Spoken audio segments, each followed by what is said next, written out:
I'd like to welcome Pam Chambers from British Sugar along to one of the BBRO trials. And Pam's very involved in our weed work and herbicides, and she's leading some of that for BBRO. And we're here over at Brettenham, Pam. So what are we looking at?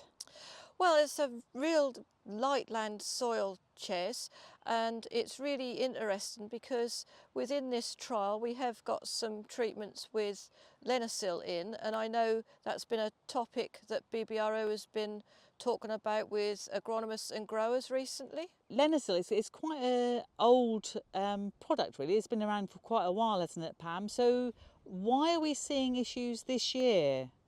Yes, we have had Lenacil as an active for, well, all my career, I think, Chess, and I've never seen anything like what I'm seeing this year in some beet crops.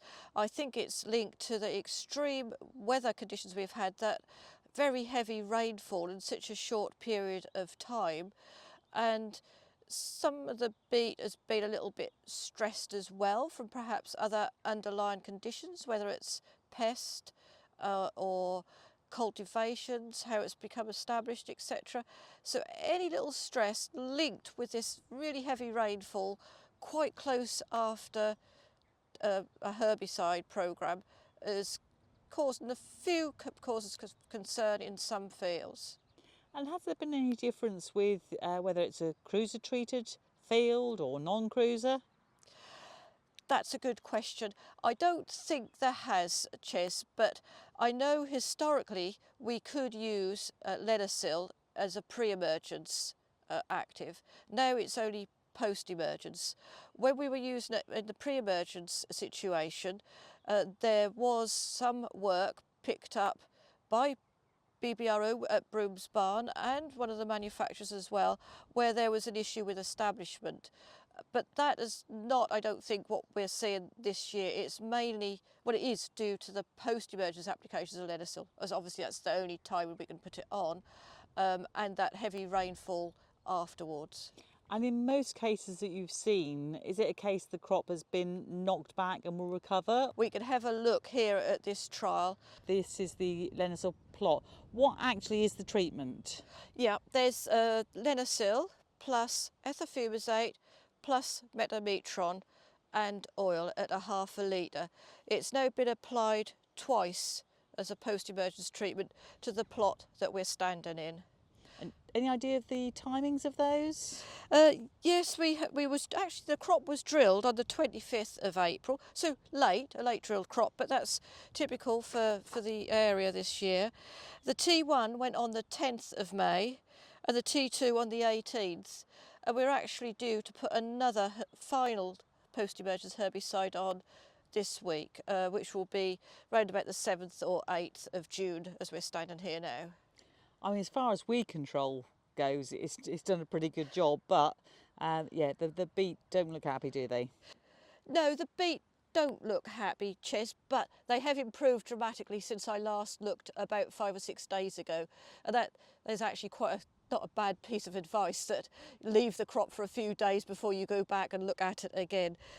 What we're seeing here is, quite stunted. Not really that happy a crop, but it is growing. It's got its growing points. It's putting out new growth in the centre, and it will recover. And this is a situation where I would say, adding some nutrients, biostimulants would actually probably benefit the crop. So I'd look at doing something like that. And obviously we're in a trial here, so our protocol's already set with what herbicides to apply, and we'll continue with that. On a field scale, just be very careful what actives you're using going forward. And we know that some are harsher than others. For instance, we talked about clopyralid and triflusulfuron methyl, and obviously Lenacil can be a lot harsher than an active such as metametron. And definitely be careful with what oil you're using, and go by the BBRO guidelines on when and how to use it. What we've got here, Ches, is the plant that I dug out of the plot that had received Lenacil, and this is one that didn't. So the difference in the treatments is that we've got Lenacil, metametron and ethofumazate. This one we've got fenmedifam, metametron and ethofumazate. This one is probably You've all heard me say several times before, my building blocks are 3 actives that I like to start off with. And so you can see the difference in size there between the two. And was there an oil used with this? Yes, both of them had oil, half a litre of a vegetable oil that went in. And I understand, Pam, that with this you actually also use the Canopy app to look at the difference in the size of canopy. Yes, Ches, that's a really interesting little app. I've only just become aware of it. And in the plots that received the Lenacil, we'd got a 2% canopy cover. And then in the one with the Fenmedifam metametron and ethofumicate, we was just under 16% canopy cover. So there's quite a bit of difference then, isn't there? Quite a bit of difference. What will be interesting is to see what the canopies look like in 5 or 6 weeks' time.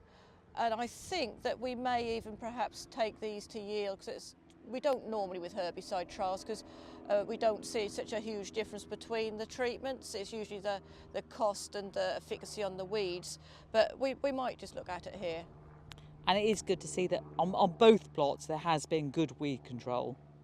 Yes, there has been good weed control on both of them. And obviously you will see things standing out a lot more when you've got treatments side by side than you would in a field scale. But you mentioned earlier about, will the crop survive? Yes, it will in this trial. I have been into some fields where we've got overlap of spray, and that has really hit the crop, and it has been necessary to re-drill. And I would just like to say another word of caution, that this is the only time in my career that I've seen it so sort of striking with Lenacil. I think we've just been very unfortunate with the weather conditions, and also, as I said, if there's been any other underlying issues where you've got poor cultivations or any pest damage, free-living nematodes, something like that, putting stress on the plant as well, that's exasperated the situation. So I don't think we should move away from Lenacil completely, but we need to be aware that if we have heavy rainfall, again like we've had this year, that we're very cautious in what herbicides we use and when. Lovely. Thank you very much for your time, Pam.